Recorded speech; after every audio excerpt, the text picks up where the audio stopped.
ಜಿಮ್ಮಿಗೆ ಹೋಯ್ತಾನೆ ಅದಕ್ಕೆ ಬಾಡಿ ಬಂದಿರೋದು ಹಿಂಗೆ ಒಂದು.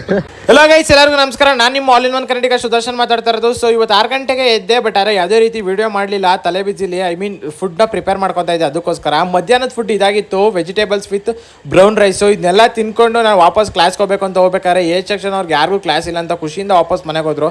ಬಟ್ ಆದರೆ ದುಃಖಕರ, ನಮಗೆ ಕ್ಲಾಸ್ ಇತ್ತು. ಕ್ಲಾಸ್ ಎಲ್ಲ ಮುಗಿಸ್ಕೊಂಡು ರ್ಯಾಪಿಡೋ ಮಾಡೋಕ್ಕೆ ಅಂತ ನಿಂತಿದ್ದೆ. ಆ ಒಂದು ದೃಶ್ಯ ಟೈಮಲ್ಲಿ ಈ ವೈನ್ ನೋಡಿದೆ. ಹಸು ಮುಂದೆ ನಿಂತ್ಕೊಂಡು ಈ ರೀತಿ ಕಾರ್ಯ ಕೆಲಸ ಮಾಡ್ತಾನಲ್ಲ, ಇವ್ನಿಗೇನು ಸ್ವಲ್ಪ ನಾಚಿಕೆ ಮನ ಮರೆಯೋದಿಲ್ವಾ? ಅಲ್ಲ, ಹಸು ನಿಂತೈತೆ, ಆ ಕಡೆಗಾರ ಹೋಗ್ಬೇಕು ಅನ್ನೋ ಕಾಮನ್ ಸೆನ್ಸು ಕೂಡ ಇಲ್ಲ.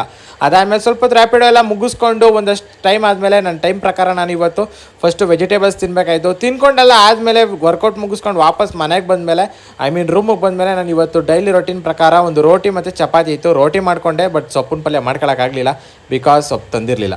ಅದಾದಮೇಲೆ ಸೌತೆಕಾಯಿ ತಿನ್ನಬೇಕಾಗಿತ್ತು. ಸೌತೆಕಾಯಿ ಮತ್ತು ನಿಂಬೆಹಣ್ಣು ಉಪ್ಪೆಲ್ಲ ಹಾಕೊಂಡು ತಿಂದ್ಬಿಟ್ಟು ಒಂದು ಅರ್ಧ ಗಂಟೆ 1 ಅವರ್ ಬಿಟ್ಟು ಮತ್ತೆ ನಾನು ಶೇಕ್ ಕುಡಿಬೇಕಿತ್ತು. ಕುಡಿತಾ ಇದ್ದೀನಿ. ಟಾಟಾ ಬಾಯ್ ಬಾಯ್. ಇಷ್ಟ ಆಗಿದ್ರೆ ಸಪೋರ್ಟ್ ಮಾಡಿ, ಸಬ್ಸ್ಕ್ರೈಬ್ ಮಾಡಿ. ಟಾಟಾ.